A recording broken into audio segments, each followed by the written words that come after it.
How's it, and welcome to the Madhouse. And in today's video we're going to be doing a tool review on the new GraverMach AT from GRS. Now this is the newest machine on the market for engraving machines as far as I'm aware, and this one has some really unique and cool things about it, which is why we're doing a tool review on it today.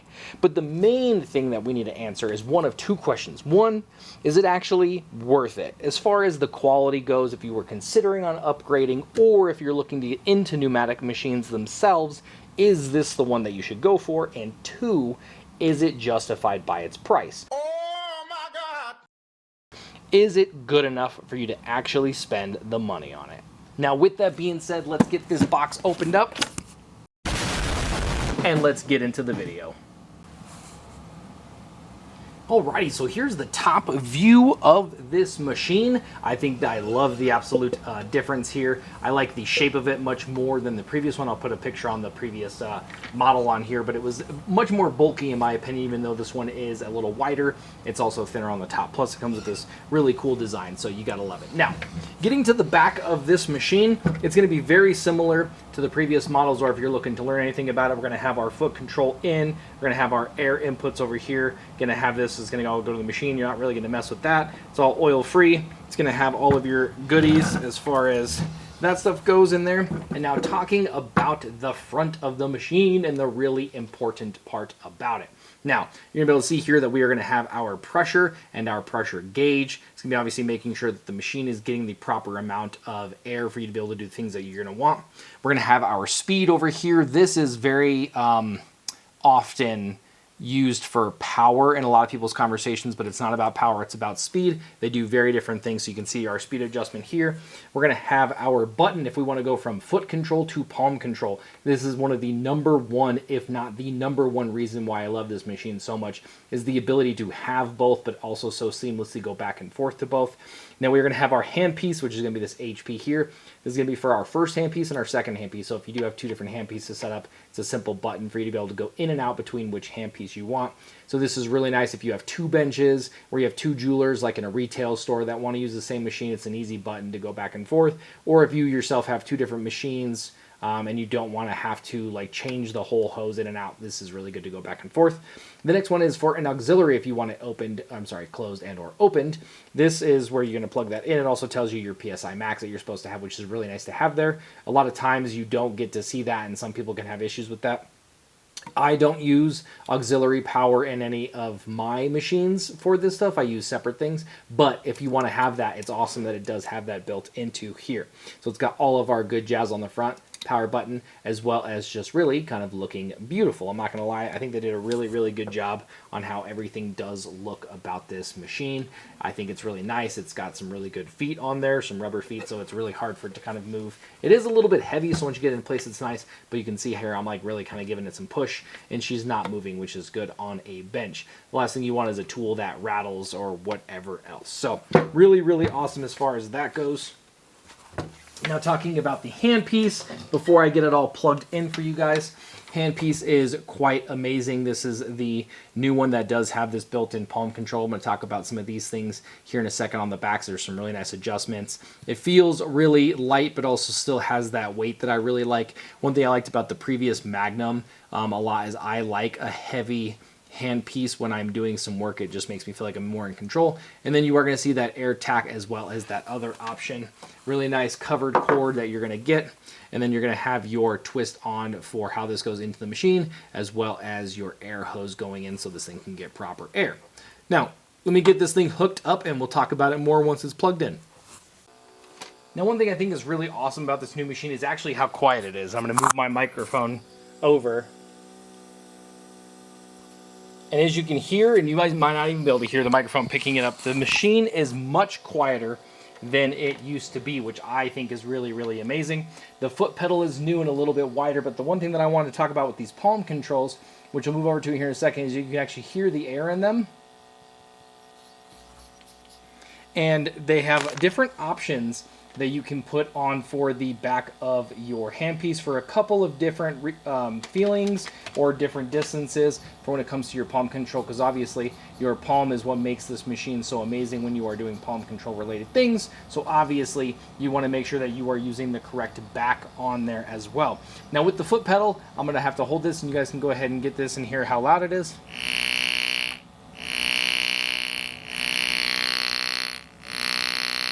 Very traditional as far as the sound goes, but like the previous model, I feel like even when you let off the foot pedal, there was like this weird rattle that you get. I mean, this thing, you can hear it, and on the table, I'm getting absolutely nothing. Absolutely nothing. So it's really kind of amazing how much better that does sound. And then now that I swapped it over to palm control, you can actually hear it idling, and then as I give it more pressure,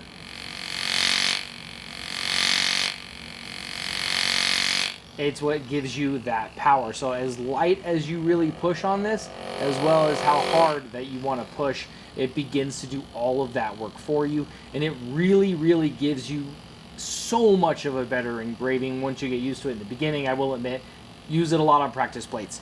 But this machine is really, really amazing for all of its really big benefits, for all of its ways of being able to do stippling, background removal, if I'm doing like French cut. It's really, really amazing for all of the things that it does indeed fact do. All right, so the thing that we're going to show you now is how to set the air pressure on this machine and make sure that you can hear the knock that goes on inside of this machine. Now, I'm going to slowly relieve this pressure in here, and now I'm going to turn this up, and you're going to actually be able to hear the sound that it's supposed to make.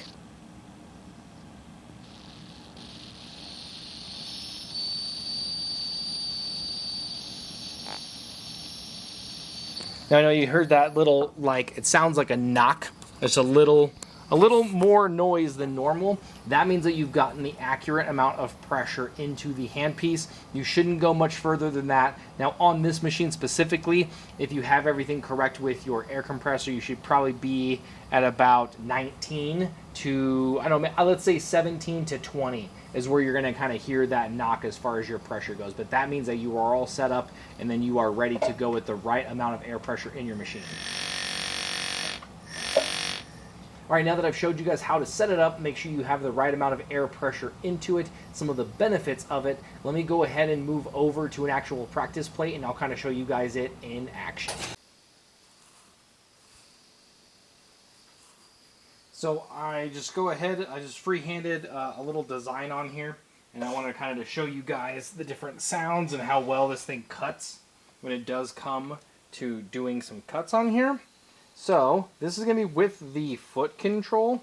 You guys will get to hear it as well as kind of watching it. I'm going to do it in real-time action for you guys. Make life a little bit easier.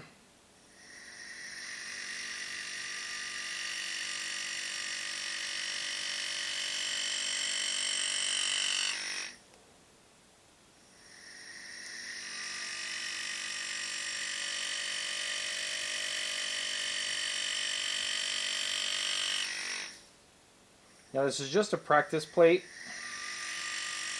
This is something that I like to use when it comes to obviously practicing.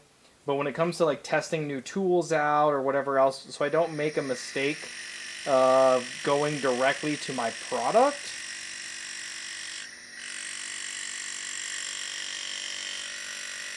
And this is something that I recommend that you obviously do for really kind of anything. A lot of people will tell you that you don't need to practice after a while. I think that's kind of crazy. Anytime that I do my designs, now granted I'm doing most of my transfers, which will do something a little bit different, and why I do it in this kind of practice plate, but it's always good to just get kind of the feeling of your piece, make sure that everything is correct before you start working on your actual product.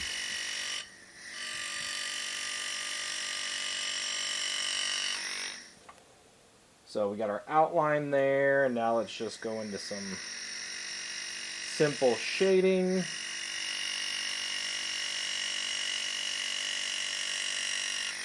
I'm not going to go too crazy on this.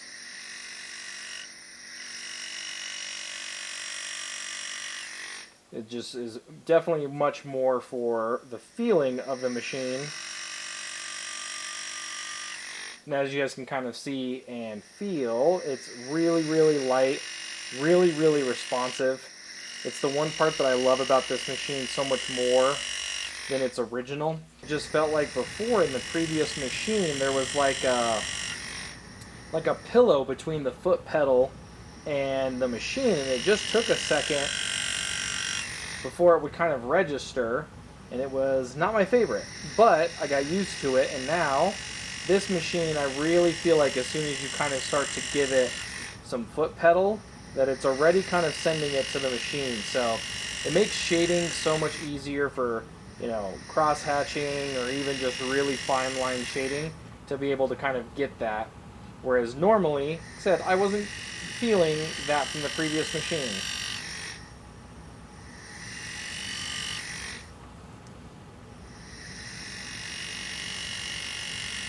Little back cut. Little back cut. But come out. I'll put some stuff on here, and we'll take a picture of it in just a second. But it feels really nice, super smooth. And then for the palm control, you'll hear as I apply that pressure, as it starts to give that pressure. And on this one, I'm not going to do any like crazy lines or anything. I'm just going to show you guys some really like fine shading. And here you guys can kind of hear and see how these lines can come out as you do this palm control. On how deep, all the way down to unbelievably fine, to the point where you can scratch your surface. Like I can just literally run this thing straight across. And like I said, I don't have it super sharp, so apologies there. And then let's just do like a nice swivel and give you like a really nice depth for how that's going to look. All in all, do I think that this machine is worth it? And the answer is yes. The reason why I think that it's going to be worth it is that there are multiple tiers for this machine. You're not forced to come in at the top end of it. There's one for just basic machines. There's one if you do want the air tack, not two hand pieces. There's a couple of different options. So you do have that room to kind of move if price is the difference, or if you don't really need the air tack, they do have that, which I think is really, really awesome. If you've been interested in getting into pneumatics, I think this is a really good machine for you to be able to get, because it allows you to get in at that entry level as far as skill sets, and as you get progressively better, the machine is going to be able to really accommodate anything that you're trying to do with it, versus being like, okay, it was fun for the beginning, but now I got to go get another machine and upgrade because now this one's not good enough. It's going to be able to do that for you. Now, if you've also been engraving for a while and you have a machine, I think this one is still worth the upgrade, because now it has the palm control as well as the foot control. So I can do that really light fine shading, and then I can also swap over to the foot control to do bezel setting or whatever kind of things that I'm doing with that I don't have to worry about the palm control on. And anyone who's been doing engraving for a while or messed with a palm control knows that they really, really are incredible, and this one is very responsive. So I would tell you that I do think that it is worth the upgrade. Now, I would be curious what machines you guys are using. If you're on hand push or if you are using a machine yourself, let me know down in the comment section below. And with that, also let me know if you guys would like to see a comparison video between maybe the previous machine, Pulse Graver, or the Lindsay's. I have a couple of different machines, so we can have some fun with a nice comparison videos for pros and cons. Let me know down in the comment section below. Hope you guys enjoyed. Obviously, if you did, a like would be greatly appreciated. Make sure you guys are subscribed so you get access to all these amazing videos as soon as they become available, and I'll catch you guys in the comment section. Peace!